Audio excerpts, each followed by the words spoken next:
Kevin and Bean. K-Rock. Psycho Mike. Yes? Ladies and gentlemen, Psycho Mike joining us here on the Kevin and Bean Show. All right. How did we Formerly get him? from Dancing with the Stars, host of the nationally syndicated Loveline show. Your boyfriend, Dr. Drew, is going to be on next hour, by the way. We'll be talking to Drew. He's going to be on this show? Yes. Yeah, What's going on here? This is crazy. Thank you for having me on, Roger. I'm sorry to hear about Barkley. It's weird to have Mike in as a guest, to tell you the truth. It's a little bit strange. But the reason imagine how weird it is to be a guest. Yeah, it must be strange for you. Yes. Have you met Beer Mug, the guy who's doing your job better? Shabbat shalom, my friend. Shabbat shalom. How are you? Mike, the reason we wanted you to come in today is because, let's face it, it's impossible to not notice that the weather has turned and we're starting to get into the spring and summertime where people start to wear a little less clothing, and all those pounds you gained over the winter are now starting to show. Now they're on the outside. Yeah, it's funny. Now that I live at the beach and the weather's turned, it's like it's beach weather, you realize, like, everyone who migrates to the beach when the weather gets good are not the people who should be taking their clothes off. You know what I'm saying? Like, everyone who, like, every guy who should walk around town with his shirt off lives there already. Right. You know what I'm saying? Like, when you see the people dragging in the beach chairs in the cooler, you're like, oh, please don't take your clothes off.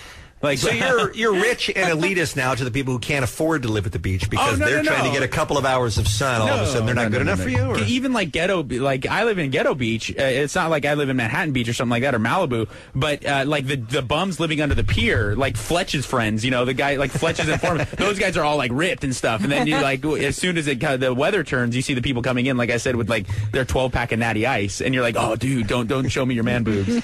Do people? And we are going to take your calls on the PsychoBody as you to prepare to get ready for bikini and bathing suit weather season. Do they slack off? Of course, the holidays are right in the middle of the winter, but do they slack off figuring it doesn't matter because I'm not really showing anything during the winter, and then everybody is furiously back in the gym trying to get in shape for this time of year? Oh yeah, I think that's very common. You know, just a lot of times because you're more sedentary in general when it's cold weather. But I think that's more of a process that goes on in colder climates. I mean, if you live in Minnesota. Mm-hmm. Not only are you less concerned about your appearance because you're not going to go outside as much, you're literally debilitated by the weather, you know, up until about April. So I would imagine it's a bigger deal in other parts of the country. But I think everybody gets a little bit more concerned with their appearance when they know they're going to be wearing less clothing, you know? Do people, I mean, you're at the gym all the time and you've done a fair amount of training in your life. Do people at this point wake up and go, man, I'm 15 pounds overweight. I need to lose it like right now so that I can get out there and do all the stuff I want to do? Yeah, I think that's a bigger problem than people realize, you know, because losing more than a couple pounds in a short period of time is not a good idea.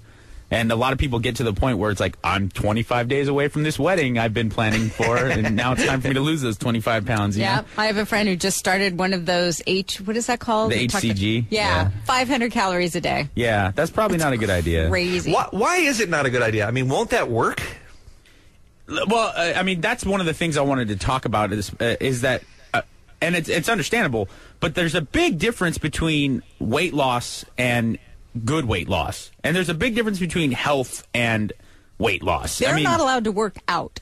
Yeah, because there's not enough fuel. Yeah. I want to hear about this diet. This sounds like perfect for me. The HCG diet is kind of like losing weight on Survivor Island. Yes. Like anybody's going to lose weight if you eat half a rat carcass every 2 days and a bowl of rice as a reward, you know, at the end of the week. But that's really not kind of what you're going for. And I mean, I think people have a goal and a vision of what they want to do when they lose weight, and that's not what you're getting by going on crash diets or these kind of like fad diets. You're getting a lot of water weight, and you're getting, you know, you're essentially starving your body, and it's going to come away from muscle mass and connective tissues and stuff like that, which is not necessarily things you want to lose weight from. And you're not really going to look all that much better. Right. And then for dudes, you get skinny ripped or skinny fat, which is a terrible syndrome where you don't really have any muscular definition at all, but yet you're also a skinny pile. And then women turn into like that kind of like saggy, like it's almost skeletons with cellulite, I call them. Like I remember seeing Paris Hilton, who's a size 0, granted,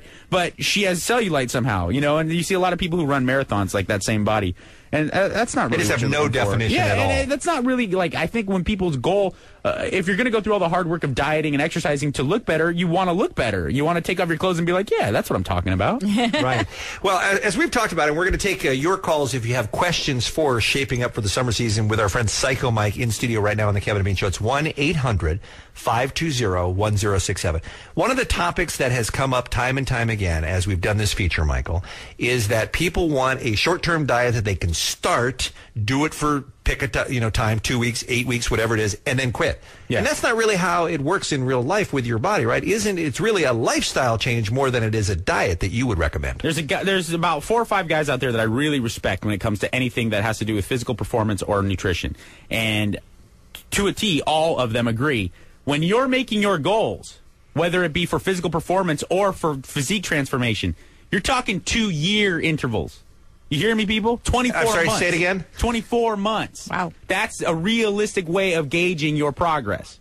Okay? So that's one thing that's just one rumor you got to dispel. Sure, that doesn't mean you can't look better in 4 weeks. Of course, you can make progress. But the idea of looking like the person you want to look like or getting the goals that you're looking for. When 18-year-old boys call me up and they're like, "Oh yeah, I'm starting to look better. I've been working out about 6 months. I see changes in my pecs and my arms, but I don't have a 6-pack yet. Now, what can I do to just break over that hump?" I'll be like, "Pack away another 2 years of doing exactly what you're doing." And that's the bottom line: is that you gotta erase this idea that anything when it comes to like really having a positive outlook on your physical appearance, it takes a tremendous amount of time, a tremendous amount of patience, and perseverance. And there's just no way you can make these overnight, like, super before and after picture claims you see on these fat burner pills in a short period of time. It just doesn't happen like that. Speaking of the beach season, when you ended up on TMZ.com walking down the boardwalk with your shirt off, what was the fallout from that? There wasn't any like negative fallout from other people. There was a lot of negative fallout for me in my brain. I was really like not too cool with that. Really? Like it's. I know how you have been fiercely protective of taking off your shirt. That's something you almost never do, and you even said on Dancing with the Stars, "No, I'll never do that." And it's the weirdest thing in the world. We've never been able to figure that out because Mike's in the best shape of anyone we've ever met, yet he won't let anyone see it. Like, what's the point of that? Yeah. But didn't that? When you realized that picture was out there. It may have been surprising to you at the time, but everybody was fine, and it did nothing but make you more popular. Why? Yeah, there was like initially, like I was really upset about it because like you said, I don't like it. I don't like the idea of it. And it's like I figured if I could go in the ocean with my dogs, I'd be safe walking the 40 yards back to my house before someone would snap a picture of me. And you don't want to be a lop.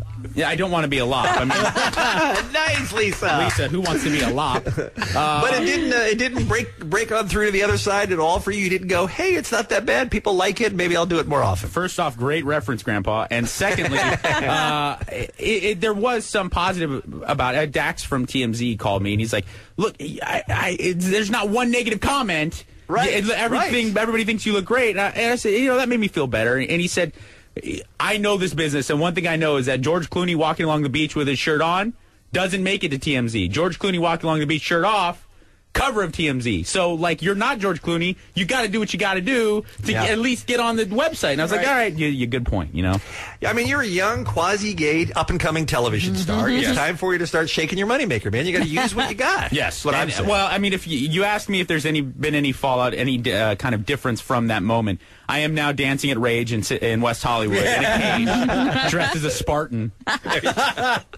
All right, Psycho Mike is here. It's the Psycho Body on the Kevin and Bean Show. If you've got questions, we've got answers. 1-800-520-1067. Your calls coming up next on the Kevin and Bean Show.